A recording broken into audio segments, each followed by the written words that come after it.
নমস্কার বন্ধুরা, আজ আমি আপনাদের সঙ্গে শেয়ার করব মুখে লেগে থাকার মতো একটা রেসিপি। একবার খেলে বারবার খেতে মন চাইবে।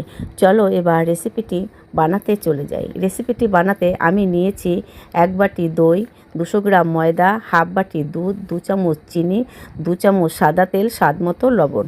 এবার আমি কি করে তৈরি করি।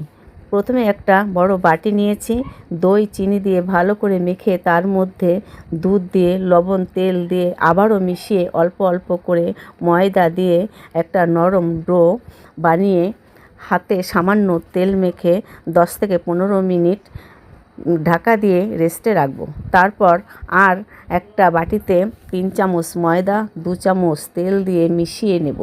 10 মিনিট পর ফিরে এলাম। এবার ডো থেকে ছোট ছোট করে লেচি কেটে পাতলা করে বেলে নিয়ে রুটির মতন উপরে ব্যাটার লাগিয়ে ভাঁজ করে নিয়ে মাঝ বরাবর কেটে আলতো হাতে বেলে নিয়ে গ্যাসে তাওয়া বসিয়ে এপিঠ ওপিঠ হালকা তেলে ভেজে নিলেই তৈরি হয়ে যাবে দই পরোটা। দেখতে যেমন সুন্দর, খেতে তেমন স্বাদের। একদম মুখে দিলে মিলিয়ে যাবে, একদম নরম তুলতুলে।